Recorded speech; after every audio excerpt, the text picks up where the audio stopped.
जय श्री कृष्ण दोस्तों मैं श्रीमद् भगवत गीता लिख रहा हूँ जो कुछ महीनों तक आप सबके लिए उपलब्ध होगी। गीता लिखने से पहले मैंने बहुत से महापुरुषों द्वारा लिखी गीता को पढ़ा। इसी बीच मेरी नजर एक किताब पर पड़ी, गीता अभ्यास Bhagavad Gita in practice by Venkat Ramala Modi. दोस्तों ये किताब काफी अलग है। असल में ये एक तरह की गीता नॉलेज बेस्ड नॉवल है। एक कहानी के साथ साथ गीता ज्ञान चलता है। इसमें एक कहानी के द्वारा ये बताने का प्रयास किया गया है कैसे एक लड़का अपने जीवन के लक्ष्य में असफल होता है और फिर कैसे अपने जीवन के लक्ष्य को गीता के ज्ञान के द्वारा प्राप्त करता है। एक ही कहानी के साथ साथ गीता ज्ञान देने का तरीका मुझे अच्छा लगा, इसलिए आज आपको इस नॉवल की समरी देने जा रहा हूँ जिसमें गीता ज्ञान भरपूर है। आप इस कहानी के साथ गीता सार को समझ सकते हैं। दोस्तों इस कहानी में एक सस्पेंस है गुरुजी के बारे में। गुरुजी कौन है ये बात आपको अंत तक ही पता लगेगी। तो कहानी शुरू करते हैं। ये कहानी है पार्था नामक एक लड़के की जो कि विद्यार्थी है और यूनिवर्सिटी में गोल्ड मेडलिस्ट है। पार्था का एक लक्ष्य है आईएएस ऑफिसर बनना और देश की सेवा करना। पिछले 2 सालों से पार्था सिविल एग्जामिनेशन की तैयारी कर रहा है पर सफल नहीं होता। कहानी शुरू होती है जब पार्था का रिजल्ट आता है और पार्था को पता चलता है कि वो फेल हो गया। इससे पहले भी पार्था ये परीक्षा पास नहीं कर सका था। अपने इस फेलियर के कारण पार्था बहुत अधिक निराश हो जाता है। पार्था को एहसास होता है कि कुछ सालों पहले वो यूनिवर्सिटी टॉपर था, अब उसको क्या हो गया। पार्था को ये भी ख्याल आता है कि उसके दोस्त तो उससे कहीं आगे निकल गए, कुछ तो अमेरिका में सेटल हो गए और उसने अपनी जिंदगी के 2 साल पूरी तरह से बर्बाद कर दिए। पार्था मन ही मन सोचता है वो स्वयं तो भगवान को भी मानता है, शायद भगवान ही नहीं चाहते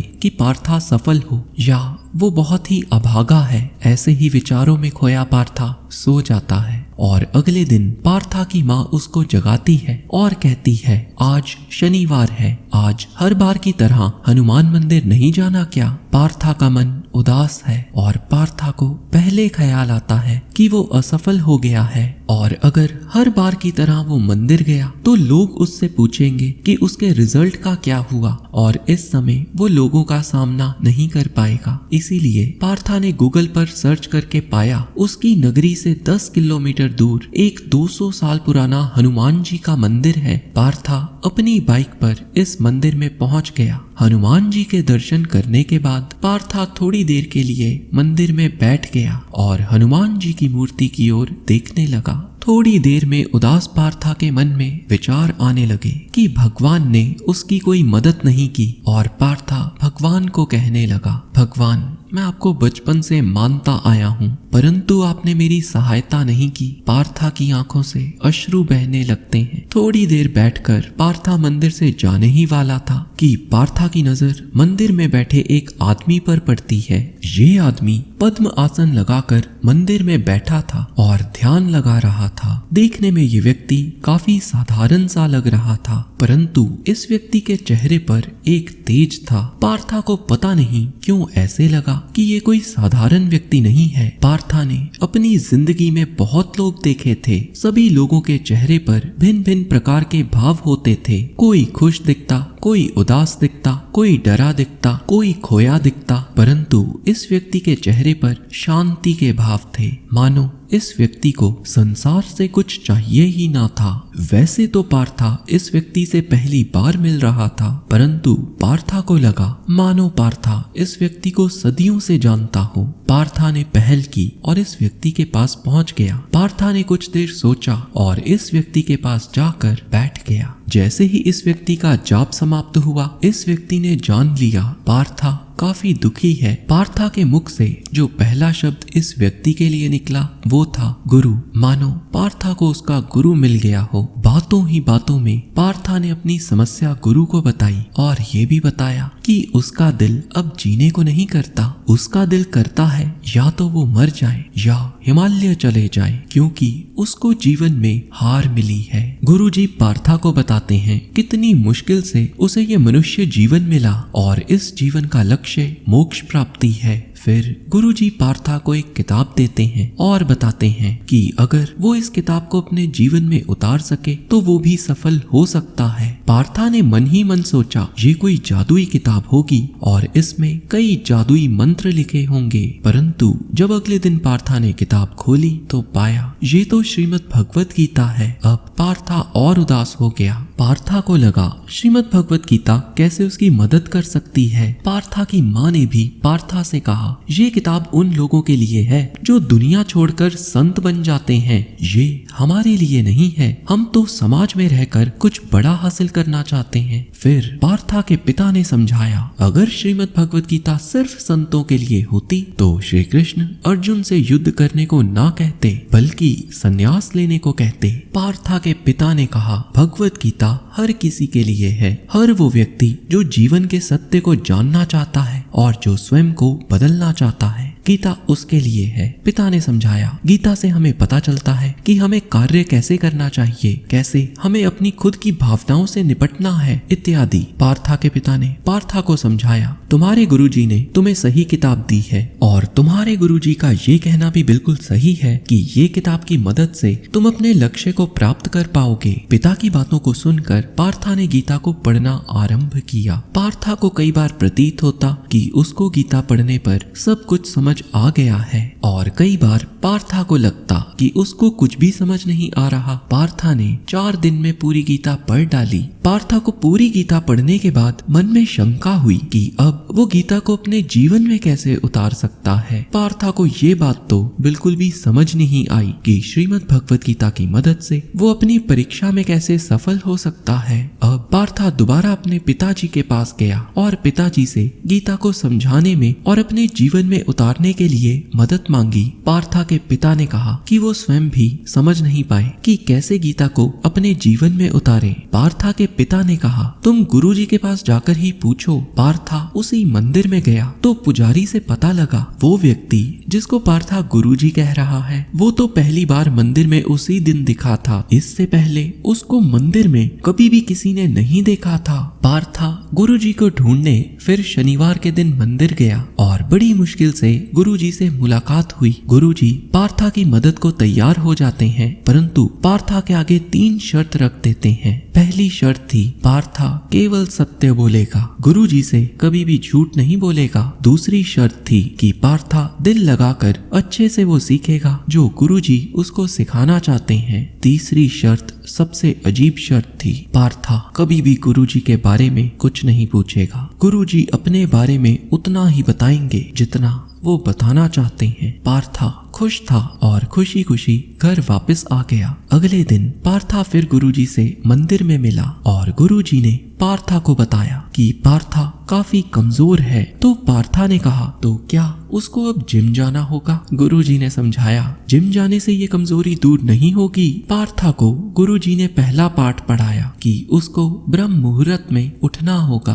अर्थात सूर्य उदय होने से पहले उठना होगा और जल्दी सोना भी होगा। पार्था हर दिन ब्रह्म मुहूर्त में उठने में सफल नहीं हो पाया और सोचने लगा गुरुजी से झूठ बोल दूंगा, परंतु अगले शनिवार बड़े आराम से गुरुजी ने पार्था का झूठ पकड़ लिया और पार्था को समझाते हुए कहा कि वो अपने समय को व्यर्थ की चीजों में ना लगाकर अपने लक्ष्य पर लगाए। पार्था अगली बार हर दिन ब्रह्म मुहूर्त में उठने में सफल हुआ और अगले शनिवार फिर मंदिर में गुरुजी से मिलने जा पहुंचा। गुरुजी ने पार्था को बताया कैसे पार्था अपने अंदर की प्राण शक्ति को बढ़ा सकता है। गुरुजी सुबह सुबह पार्था को एक पहाड़ी पर बुलाते हैं और बताते हैं सही हवा, भोजन, पानी आदि से कैसे पार्था अपनी प्राण शक्ति को बढ़ा सकता है। फिर एक दिन पार्था अपने दोस्तों से मिलता है और दोस्तों को बताता है कैसे गुरुजी उसकी मदद कर रहे हैं परीक्षा पास करने में। पार्था के दोस्त पार्था का मजाक उड़ाते हैं और पूछते हैं क्या तुम्हारे गुरु ने खुद सिविल एग्जाम पास भी किए हैं और एक संत तुमको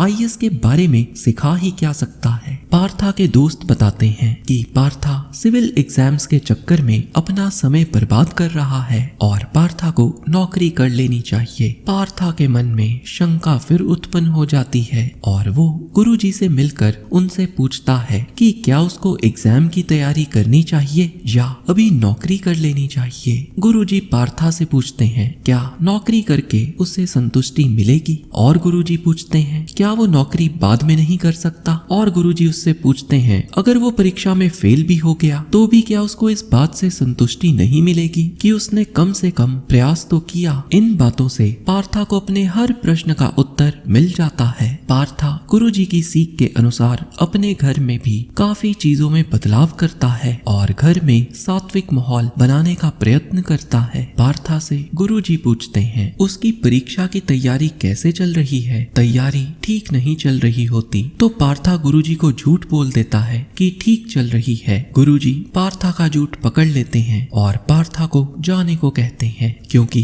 पार्था ने गुरुजी से सीख लेने के नियम को तोड़ दिया था। पार्था के क्षमा मांगने पर गुरुजी पार्था को क्षमा कर देते हैं और अगली बार गुरुजी पार्था को गौशाला में मिलते हैं। गौशाला में बहुत सारी रस्सियां पड़ी थीं जिनसे गाय को बांधा जाता था। गुरुजी पार्था को रस्सी की गांठें खोलने को कहते हैं और चंद मिनट में ही पार्था रस्सी की गांठ को खोल देता है। गुरुजी पार्था से काफी खुश होते हैं और कहते हैं कि उसने ये काम बहुत ही जल्दी कर दिया। गुरुजी पार्था को कहते हैं अब अगली गांठ भी अगर तुम इतनी जल्दी खोल दोगे तो मैं तुम्हें इनाम दूंगा। इनाम की बात सुनकर पार्था बहुत खुश होता है, परंतु इस बार पार्था को रस्सी की गांठ खोलने में काफी समय लग जाता है और पार्था ये चैलेंज हार जाता है। अब गुरुजी पार्था से पूछते हैं कि तुम पहली बार तो गांठ बहुत आराम से बहुत कम समय में खोल पाए, परंतु दूसरी बार तुम हार गए, जानते हो क्यों? पार्था कुछ भी समझ नहीं पाता तो गुरुजी बताते हैं क्योंकि पहली बार तुम्हारा ध्यान था अपने कर्म पर, गांठ खोलने पर, और दूसरी बार तुम्हारा ध्यान भटक गया। तुम कर्म करते समय उस इनाम के बारे में सोच रहे थे जो मैंने तुम्हें देने का वादा किया था। गुरुजी बताते हैं इसीलिए श्री कृष्ण ने श्रीमद् भगवत गीता में कहा है कर्म पर तुम्हारा अधिकार है परंतु उसके फल पर नहीं, और तुमने इनाम के लालच में अपना कर्म ही ठीक से नहीं किया। गुरुजी पार्था को ये भी सीख देते हैं कि कैसे कर्म को योग बना के वो पढ़ाई कर सकता है। गुरुजी पार्था को ये भी बताते हैं कि कैसे वो अपनी इंद्रियों को वैराग्य द्वारा वश में कर सकता है और फेसबुक व्हाट्सएप से दूर रह सकता है। गुरुजी पार्था को ये भी समझाते हैं जरूरी नहीं जो उसको पसंद हो वो वही करे और वो सही हो। मोबाइल का इस्तेमाल करना उसे आनंद देता है परंतु ये सही तो नहीं हो सकता उसके लिए क्योंकि ये तो उसको उसके लक्ष्य से भटका रहा है। गुरुजी पार्था को शिक्षा देते हैं उसे स्वयं से आगे सोचना होगा। उसको समाज ने बहुत कुछ दिया है और पार्था को भी बदले में समाज को कुछ देना होगा। फिर पार्था की परीक्षा का दिन आता है और पार्था